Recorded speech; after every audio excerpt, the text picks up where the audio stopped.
Awesome. So you want to be a youth leader. Congratulations. You are in the elite. You are in the top number who want to make a difference in these youth. But what do you need to know? Well, we are here to tell you 5 things that every youth leader needs to know. And the first thing is you need to know our mission statement, where we're going and what we're doing. And our mission statement is this: to provide a safe and secure environment for the young adults to be free to become themselves in God, and to spur them forward in love to be spiritually mature adults in their schools, in their lives, and as they graduate. And the reason we have these values is because we want to make sure that they make an impact and a difference right where they are, and that they truly know who they are in Christ and what they are about. The second thing that you need to know is that we are first and foremost here for the kids. It's not our social hour. It's not here for us. It's here for the kids. We want to be fun, we want to be encouraging, and we want to build each other up as leaders and develop friendships. But we need to keep in mind that we are here for the kids and encouraging them to move forward in Christ. And this also includes cell phone use. We don't want to be on our cell phones distracted away from these kids if we're here for them. Does that make sense?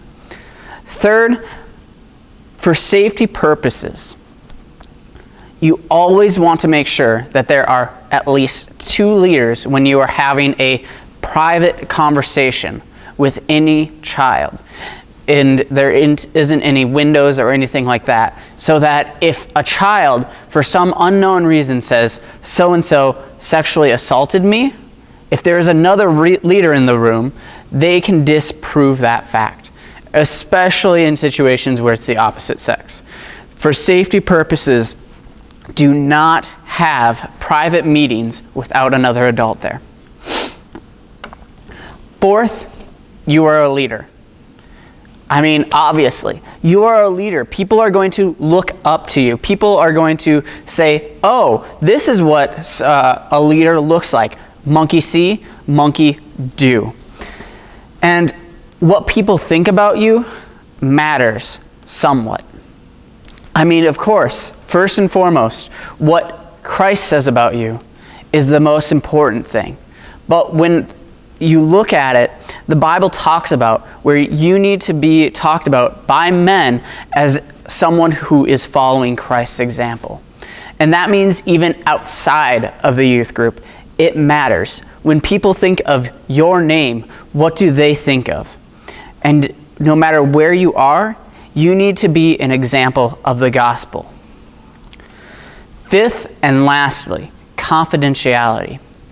Now, this is a hard subject because we are a mandatory reporting agency, which means that if a kid comes up to us and reports to us or tells us and confides in us that they are either abused or neglected, that we have to take that to the next step. We have to do something about that. We cannot leave them where they are.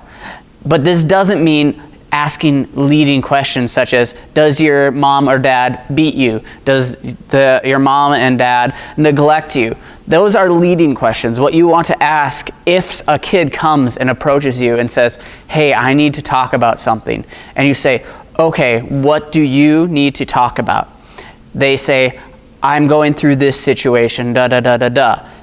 What you want to make sure is that you don't ask them, did your parents do this to you? Did your parents do this to you? You want them to tell you what their parents are doing to them. Or another uncle, aunt, adult figure, something else where there's some sort of abuse going on. So you can ask the question such as, elaborate on that. What do you mean by this? What are you trying to get across to me? But make sure that you do not ask the leading questions. And we want to make sure that these kids are safe, because that's one of the biggest things about helping them grow, is that they are able to feel loved and cared about. So thank you for watching, and I'm glad to welcome you on the team, as long as you're willing to look at this and say, yeah, I'm gung-ho for that.